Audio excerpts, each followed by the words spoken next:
अस्सलाम वालेकुम। हमारा आज मेन टॉपिक तो है रेशियो एंड प्रोपोर्शन, लेकिन उससे पहले हमने साइंटिफिक नोटेशन की थी उसके कुछ क्वेश्चन देख लेते हैं। अभी ये क्वेश्चन आ जाता है कि 6 मल्टीप्लाई 10⁻⁻6 प्लस 5 मल्टीप्लाई 10⁻4। तो इसको आपने ऐसे सॉल्व करना है कि 10⁻6 का मतलब है कि पॉइंट बैकवर्ड मूव करेगा।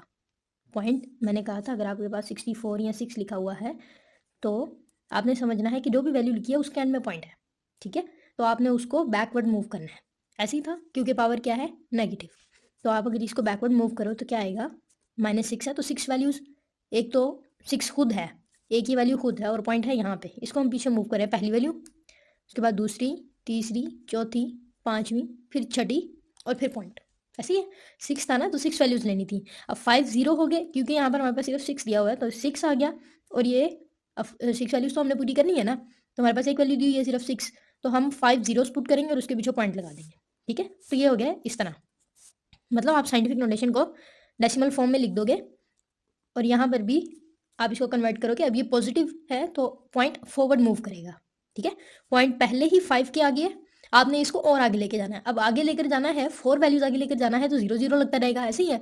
तो कितना है, पावर 4 है, तो मतलब 5 के आगे पॉइंट था, उसको आगे आपने फर्दर मूव करना है, तो आपके पास 4 और वैल्यूज चाहिए जिसे आप 0 लेट करोगे, क्लियर। फिर इन दोनों को आप प्लस कर दोगे कैलकुलेटर के जरिए, तो जो भी आंसर आएगा वो आपका फाइनल आंसर होगा, ठीक है। आप इस तरह भी कैलकुलेटर पर लिखकर प्लस कर सकते हो, मगर आप इसको आपने जब क्वेश्चन करना है पेपर में तो आपने पहले इसको इस तरह कन्वर्ट करना है और फिर आपने प्लस करके आंसर लिखना है, ठीक है।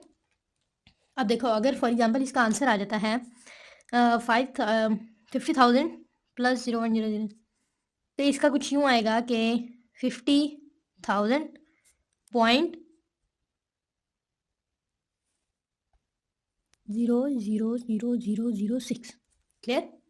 जब आप 50,000 में प्लस करोगे 0.50 देन 6, तो इसका आंसर यूँ आएगा। अब आप इसको साइंटिफिक नोटेशन में भी लिख सकते हैं, ठीक है। पॉइंट यहाँ है तो आप इसको यहाँ पर मूव कर दो फर्स्ट वैल्यू के बाद, तो ये क्या बन जाएगा 5 पॉइंट, क्योंकि क्वेश्चन स्टार्ट कहाँ से हुआ है, साइंटिफिक नोटेशन से, तो आपने इसको एंड भी साइंटिफिक नोटेशन में ही करने की कोशिश करनी है, ठीक है। पॉइंट यहाँ पर आ गया, कितनी वैल्यू है, 1 2 3 4, पॉइंट बैकवर्ड मूव कर रहा है, पॉइंट बैकवर्ड मूव कर रहा है, पावर क्या होगी, पॉजिटिव। पॉइंट बैकवर्ड मूव कर रहा है तो पावर क्या होगी, पॉजिटिव। तो 5.0 आगे 0 है, इतना बड़ा नहीं लिखेंगे क्योंकि आगे बहुत सारे 0 है, ठीक है। और साथ मल्टीप्लाई 10⁻4 4 आ जाएगा, क्लियर। अब देखो, ये आपकी मेन वैल्यू आपकी है, यही आंसर आ रहा है एक्चुअली, ठीक है। 5.0 मल्टीप्लाई 10⁻4, ये बहुत ही माइनर वैल्यू थी, तो इसको जब आप ऐड या सब्ट्रैक्ट करते हो, सब्ट्रैक्ट में तो फ़र्क पड़ सकता है थोड़ा बहुत, मगर ऐड में कुछ खास फर्क नहीं पड़ता है, ठीक है। तो इसका मेन वैल्यू ही इसका आंसर हो गया। Next is in division, division operation में है तो आपने पहले इसको कन्वर्ट करना है। अच्छा, आप इसको वैसे भी कर सकते हो, आप यूँ लिखो 3 मल्टीप्लाई 10⁻⁻2 ऊपर, डिवाइड था ना, नीचे लिखो 5 मल्टीप्लाई 10⁻6। आपको पता है ये 3/5 तो ऐसे ही रहेगा, आप इसको कैलकुलेटर पे सॉल्व कर लोगे, फिर जो भी आंसर आएगा 0.6 आंसर आएगा, ठीक है। 3/5 का 0.6 आंसर आएगा, ये आंसर है इसका 3.5 का। पावर को आप अलग से सॉल्व करो, और वो कैसे करते हैं आपको पता है, जब डिवीजन में होगी तो ऊपर आके माइनस हो जाएगी। 10⁻⁻2 ये पहले से ही है, और ये क्योंकि बेस सेम है तो ये ऊपर जाके माइनस हो जाएगी तो -6 हो जाएगा, ऐसे ही है, क्योंकि खुद तो पॉजिटिव है मगर ऊपर जाके नेगेटिव हो रही है तो -6 हो जाएगा। -2 -6 is equal to -8, so 0.6 multiply 10⁻⁻8, ऐसे ही है। और क्या मैं इसको इस तरह भी लिख सकती हूँ कि 6 मैंने पॉइंट और एक इधर मूव कर दिया, ठीक है, तो मल्टीप्लाई 10⁻8, ये तो ये वाला ही है, ठीक है। और मैंने एक इधर मूव किया है तो मल्टीप्लाई 10⁻1, मैंने एक वैल्यू पॉइंट को फॉरवर्ड मूव किया है तो पार क्या होगी, नेगेटिव, तो -1। अब -8, अब ये दोनों बेसिस सेम है तो आपने इनकी पावर को एडअप कर देना है। जब आप एडअप करोगे, यहाँ पे करते हैं -8 एडअप करना है ना, लेकिन सेकंड वैल्यू हमारे पास है -1, ठीक है। तो ये क्या बन जाएगा 10⁻⁻8 -1 विच इज इक्वल टू 10⁻�9, तो हमारा आंसर आएगा 6 मल्टीप्लाई 10⁻�9, ठीक है। तो आप इसको यूँ भी लिख सकते हो और 0.6 मल्टीप्लाई 10⁻8 भी लिख सकते हो। आप फुल एक्यूरेसी पर लेके आओ ताकि एग्जामिनर को चांस ना मिले कि वो आपके मार्क्स करे, ठीक है। Next is in multiplication. Multiplication में फिर वही कि आप इन दोनों वैल्यूज को मल्टीप्लाई हो रही है तो मल्टीप्लाई कर दो, 5 to the 10, ठीक है। और ये दोनों मल्टीप्लाई हो रही है तो मल्टीप्लीकेशन में एड अप होता है, अभी हमने किया है, ठीक है। मल्टीप्लीकेशन में अगर बेस सेम है तो हम पावर्स एड अप कर देते हैं, तो मल्टीप्लाई का साइन आएगा 10⁻³ + 4। हमने इन दोनों को आपस में मल्टीप्लाई कर दिया और इन दोनों की पावर्स को एड अप कर दिया because of the same base, ठीक है। सो 10 × 10⁻³ 7, ऐसे ही है। इसको हम इस तरह भी लिख सकते हैं। अब पॉइंट अगर 10 लिखा हुआ है तो इसके बाद ही होगा ना, तो आप इसको 1 के बाद शिफ्ट कर दो, तो आप बैकवर्ड कर रहे हो तो क्या होगा, +1 क्या पावर हो जाएगी, इसका आंसर हो जाएगा 1 × 10⁻1। ऐसे ही है क्योंकि आपने एक वैल्यू से इधर शिफ्ट किया। तो आप इसको वैसे भी कैलकुलेटर पे लिखोगे ना 10 × 10⁻7, तो वो आपको खुद ही दे देगा कि 1 × 10⁸, ठीक है। जब ये 1 × 10⁻1 आया तो ये भी तो था × 10⁻7, तो यहाँ लिखो। तो अब देखो कि दोनों की बेस है सेम, दोनों की बेस है सेम, तो आप इन दोनों को प्लस कर दोगे, 1 + 7 = 8, ठीक है। तो 1 × 10⁸। ये ऐसे ही मैंने क्वेश्चन करवा दिए ताकि कोई कन्फ्यूजन ना रहे। यहाँ पे साइंटिफिक नोटेशन एंड होती है। अब हम रेशियो प्रोपोर्शन देख लेते हैं। सबसे पहले main concept about ratio and proportion. What is ratio? Ratio होता है कि आपने कोई भी दो वैल्यूज़ को कंपेयर करना है। टू वैल्यूज़ को जब आप कंपेयर करते हो तो ये आपका होता है रेशो, ठीक है। टू वैल्यूज़ को जब आप कंपेयर करोगे तो ये आपकी बन जाएगी रेशो।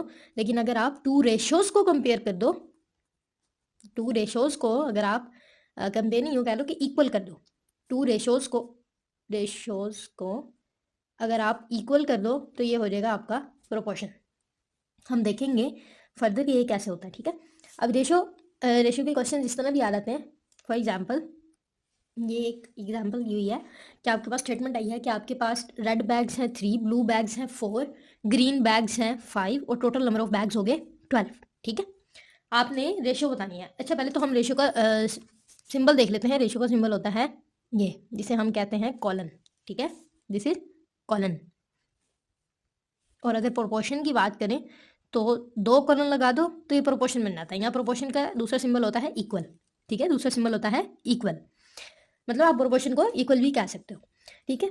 अब देखते हैं कि क्वेश्चन में क्या इंपॉर्टेंट था।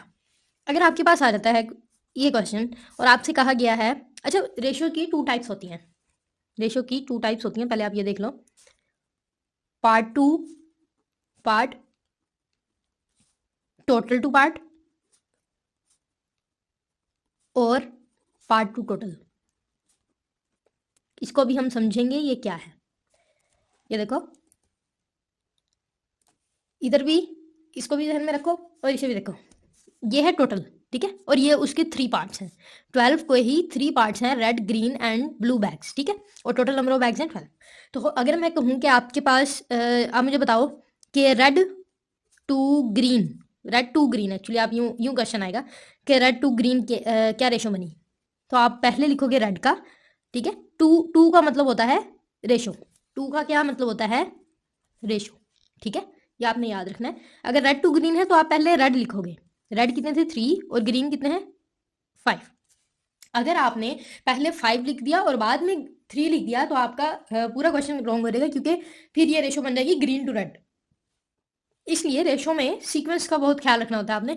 इसलिए आपने गौर से क्वेश्चन पढ़ना है कि किसको पहले मेंशन किया गया, ठीक है। 2 के बाद वाली वैल्यू की जो न्यूमेरिकल वैल्यू है वो आपने बाद में ही लिखनी है रेशो के, ठीक है। अगर इसी तरह मैं कहूँ ग्रीन टू रेड, तो ये क्या होगा, ग्रीन कितने हैं 5 और रेड हैं 3। आप कैलकुलेटर पर, अच्छा ये दोनों डिफरेंट हैं, इसका एक और हल है देखने का कि ये दोनों कैसे डिफरेंस हैं। तो आप इसको भी कैलकुलेटर पे लिखो। इसका क्या मतलब है एक्चुअली 3/5, इसका मतलब डिवीजन भी होता है, ठीक है। और इसका क्या मतलब है 5/3। दोनों का आंसर सेम नहीं आएगा। इसका आंसर हमने भी निकाला था 0.6 आएगा और इसका आंसर आएगा 1.6 कुछ आएगा, ठीक है, इस तरह से। तो मतलब दोनों सेम नहीं हो सकते कभी भी। इसलिए आपने ख्याल रखना है कि पहले क्या मेंशन किया गया हो, 2 के बाद क्या मेंशन किया गया। एमसीक्यू में आपको कंफ्यूज करने के लिए ये भी, अगर ये दिया हुआ ना रेड टू ग्रीन, तो आपके पास ये ऑप्शन भी होगी, ये भी होगी, तो आपने गौर से देख के टिक करना है, ठीक है। वैसे फजूल के ही नंबर होते हैं, मगर आप एक शर्त है कि आप इसको देखकर फोकस से सॉल्व करो। ये सब क्या है, अब ये है पार्ट टू पार्ट। हमने 2 टाइप्स पढ़ी है ना। अब देखो मैंने कहा था कि ये तीनों क्या हैं, पार्ट्स, और ये है टोटल। तो ये पार्ट टू पार्ट है, ये भी पार्ट टू पार्ट है, ऐसे ही है। और अगर मैं कहूँ ब्लू 2 रेड, तो मतलब इसकी जगह तो ये आ जाएगा। और रेड कितने हमारे पास 3 और ब्लू है 4:3, ठीक है। तो ये भी हो गया पार्ट टू पार्ट। अगर मैं कहूं green to total, green to total, तो ये हो गया part to total. Part, this is part and this is total, part to total, ठीक है। तो इसमें ग्रीन कितने हैं, ग्रीन है 5, जबकि टोटल कितने हैं 12, ठीक है। इसी तरह अगर मैं कहूं टोटल 2 रेड,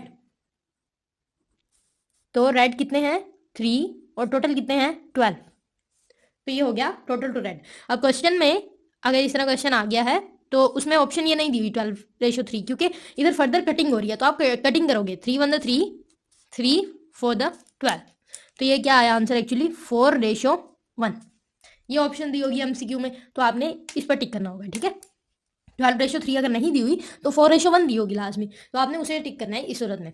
तो आपको समझ आ गया what is part two part and total two part और पार्ट टू टोटल, क्लियर। अब प्रोपोर्शन में बात करते हैं। अच्छा, इस लेक्चर में हम सिर्फ इनके मेन कॉन्सेप्ट पर बात करेंगे, नेक्स्ट लेक्चर में हम इसको डिटेल में डिस्कस करेंगे, ठीक है। अब प्रोपोर्शन होता है कि आपने कोई भी दो रेशियोज को इक्वल कर दिया, सो दिस इज प्रोपोर्शन। जैसे अगर मैं कहूं कि give me the proportion of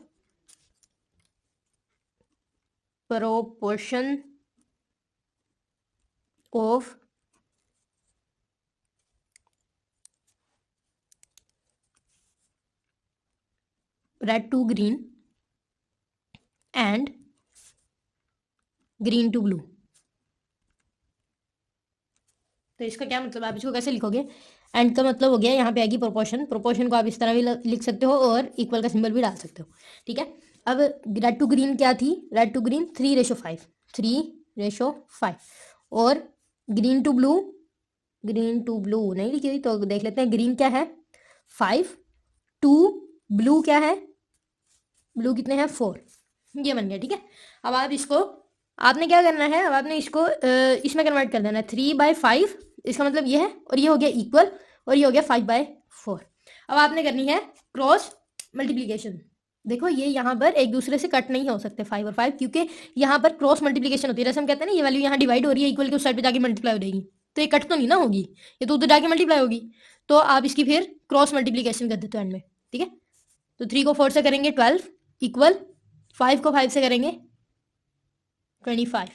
तो आपने ऐसे ही रखना है, ऊपर वाली वैल्यू से इसको मल्टीप्लाई करके आपने यहाँ पे लिखना है, इक्वल के उस साइड पे आपने ये लिखना है। फिर आप इसको कट करोगे, बल्कि ये कट नहीं हो सकती क्योंकि ये 25 है और ये 12 है, तो आप इसको मतलब 12 25 ये आंसर आ जाएगा, ठीक है।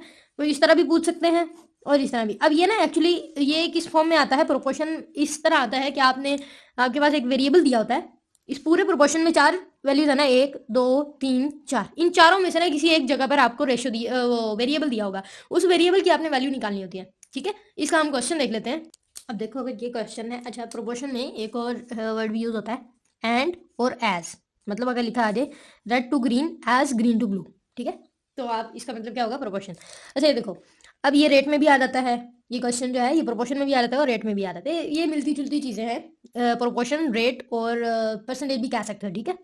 अब ये देखो उसने कहा 15 एप्पल्स की कॉस्ट है RS 200, जबकि 30 एप्पल्स की कितनी होगी आपने ये बताना है, ठीक है। आप इसको सॉल्व कैसे करोगे, सॉल्व ये ऐसे होगा, आप लिखोगे रेशो एप्पल्स, एक रेशो बनाओ एप्पल्स टू रुपीज, फिर प्रोपोर्शन डालो, फिर दोबारा बनाओ एप्पल्स टू रुपीज, ठीक है। आपने जो सीक्वेंस प्रोपोर्शन के लेफ्ट साइड पे रखा है वही आपने राइट साइड पे रखना है, ठीक है। अगर आपने चेंज कर दिया तो आपका क्वेश्चन फिर भी गलत होगा। आपने जो सीक्वेंस यहाँ पर रखा वही आपने वहां पर रखना है। आप इसको ₹2 एप्पल भी कर सकते हो, ठीक है। अब एक प्रोपोर्शन क्या बनी आपके पास, एक रेशो क्या बनी आपके पास कि 15 एप्पल्स हैं तो उनकी कॉस्ट क्या थी 200, ठीक है। और अगर आपके पास 30 एप्पल्स है तो आपके पास कॉस्ट क्या होगी। अब ये जो क्वेश्चन मार्क है इसको हम क्या लेट करते होते हैं कि एक्स है, क्योंकि अननोन है, तो आप RS की जगह एक्स लिख दोगे। अब आपने क्या करना है, दोबारा से वही 15/200 is equal to 30/x, X find करना है, क्रॉस मल्टीप्लीकेशन करो पहले तो, इसको इससे 15 को x से करोगे ये हो जाएगा 15x, फिर उधर 30 को 200 से करोगे तो 3 2 6 होता है, और ये देखो 0 0 0, 3 जीरो ऐसे ही आ जाएंगे ना। ये देखो 30 को आपने मल्टीप्लाई किया है 200 से, 3 टू द 6 और ये 3 जीरो हम ऐसे लिख देते हैं। जैसे कि 10 को अगर मैं मल्टीप्लाई करूँ 10 से तो 1 1 द 1 और ये 2 जीरो ऐसे ही, ठीक है, इस तरह से होता है ये। जैसे अगर आप 20 को मल्टीप्लाई कर दो 30 से तो 2 3 द 6 और ये 0 और 0 दोनों ऐसे ही, ठीक है। इसी तरह 3 टू द 6 और ये 3 जीरो ऐसे ही, इसका भी 0 और उसके भी 2 जीरो। अब ये देखो आपने एक्स फाइंड करना था, यहाँ पर ये क्या है मल्टीप्लीकेशन में है, वहां जाकर इसको डिवाइड कर देंगे। सो 15 इसको आप डिवाइड करोगे आंसर आएगा,